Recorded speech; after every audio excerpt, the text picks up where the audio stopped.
ever since I came back from my 7-month break, I've gotten a lot of questions on how I do my editing. Also, before you watch the whole intro of the video, by the way, this is all on Premiere Pro, but I did used to make CapCut videos, so if you want to see a CapCut tutorial, get this video to 100 likes. So let's get straight into it. So first, you want to load up your Adobe Premiere Pro. Don't mind my names for my video, but you want to click New Project. I'm just gonna name this, I don't know what I'm supposed to name it. So for a lot of people, this will look a lot different. So what I want you to do is come up here, press Workspaces, and press Essentials. This is what I use. I feel like it's the easiest. Next thing you want to do is open your files and find your media. I'm actually not going to do this on the camera because I have my full name in my files. Let me find the video real quick. So I was going to use this video, but then I realized this is what my voice sounds like the whole video. Anyways, that's why. So, we're just gonna use a different video. So we're just gonna remake this video that I've already posted. So what you wanna do is grab your video, drag it in here, grab this, and you just wanna drag it onto the timeline. Also, if you want to, you can use these little things so you can make the timeline like bigger and smaller. There's also one down here so you can zoom in, which is really helpful for the first part of this video, which is cutting. And no, I don't use an AI for this. So what you wanna do is find the first part of where you actually talk, zoom in all the way, and make sure you go a little bit after you start talking. You want to press C to cut, press the cut, press V, tap this, and press backspace. So my shortcuts is C for cut and V just for normal, like moving it around and stuff. But if you don't have these, you can just press this for cut and this for selection. You also have a lot of different things, but I don't really use any of the other things other than sometimes I use the type tool. After that, you just want to drag this to the beginning. And now you just want to go to the end of that clip, press C, cut it. Now you just want to repeat this process with every single part of you talking in the video. So I'm going to do this and then speed it up. I'll be back in a second.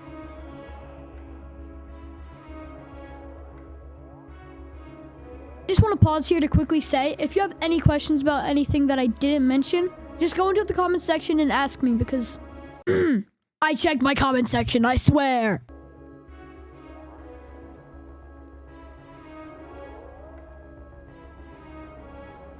Okay, now that I'm done cutting up the video, you can see the video went from 1 minute and 15 seconds to like almost 30. So yeah, we cut up a lot, as you can see. Now part 2 is background music. How I found all my sound effects and background music is I went on YouTube, looked up free editing pack. Also, if you have anything that I didn't mention, make sure to check out this guy Finzar's channel because he makes a lot of editing videos. So you really just want to find a background music that fits your video type. For me, I usually use a Mario Kart Wii song and I just drag it in. Also, you cannot put an audio up here. You have to put it down here and just let it go. Then you want to do the same thing, cut it, delete that part, drag it over. Next thing you want to do, if you listen, I changed my...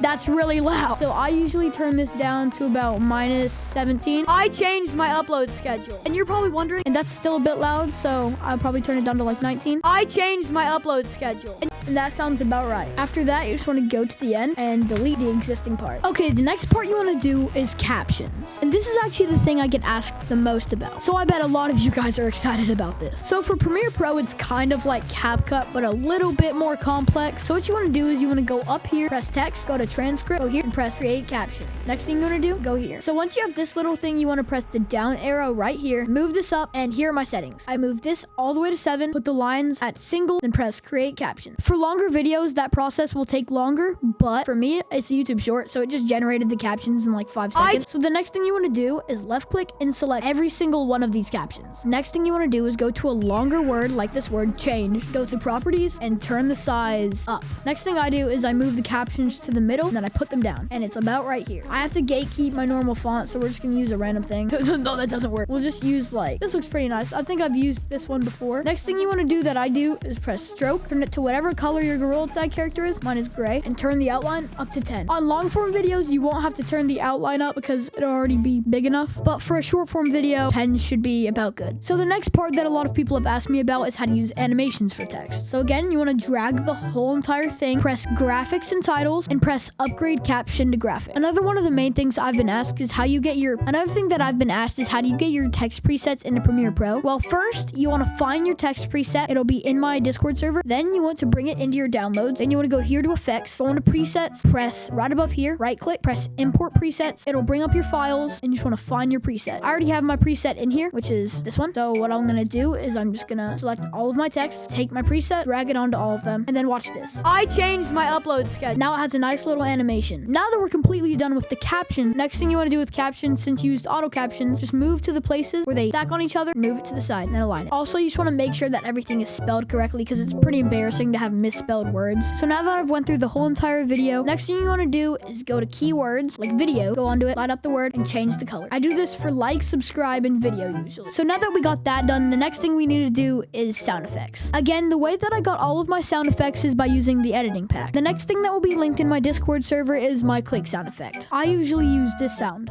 So what I'm going to do is I'm just going to drag this in right below my music. So now you can see it's kind of hard to time this up. What I'm going to do is I'm going to go right before the click, cut it, go right after the click, cut it, delete the two parts, press Control C, select it, press Control C, delete it. Now I want to go to the beginning of my first word and press Control. Next thing you want to do is make sure this is loud enough. You can see that this, you cannot hear it at all. Okay, so what you want to do is up the volume, press Control C, and now you want to go around and paste it on every single word. But I only do it for the intro because it just brain rot. But anyway, these are still a bit too quiet, so I'm just gonna select them all. Never mind, they have to be loud enough. Next thing I'm gonna use, which will also be linked in my Discord server, is riser metallic. This is actually one of my favorite sound effects. It just works really well in the videos. So we're just gonna get this, make it shorter, shorten this down. Then you want to go to right before the cut starts. Then you want to drag it to right before the cut ends, and it will sound like this. Schedule. And you're probably one schedule. And you're probably one. That sounds really nice, and it kind of makes it fade more into the part. I use this sound effect a lot in my videos, but now I just want to go through and make sound effects for certain parts of the video. I'm only going to be doing that for the first part of the video, I'm not going to lie, because I'm in a bit of a hurry. Okay, guys, the last teaching. And this one was honestly the hardest to learn, and it is keyframes. So how you're going to be doing your keyframes on Premiere Pro is you want to find a keyword. For me, it's going to be changed. You want to go on here, press scale. Now you want to go like a second after. Like that. Press it again, and usually I go to 120, and if you look, that makes a little animation. And then like here I can go back on it, make it 130, and then whenever I say schedule, 140, and then it will make a clean animation. I changed my upload schedule, and you're probably just like that. So now that I've showed you everything that you can do to make a perfect gorilla tag short, now let's watch the final product. I changed my upload schedule, and you're probably wondering, what is it? Well, I've already told y'all in an older video that I'm going to be moving more into long form content. So basically, here's my schedule. Every single Monday, I'm going to make a YouTube short, unless like I can. Every single Wednesday, I'm going to make a long form video, unless again, I can. And then every single Saturday, I'm going to make a short promoting the long form video. So give me any tips or anything you think you would like to see me do, or like video ideas, just anything. And please subscribe and like the video. Oh! Anyways, please like and subscribe because I put a lot of time into this video. Also, comment down below what you would like to see from me. So, Lilum out. Okay, now it's time to go spend 8 hours editing this video.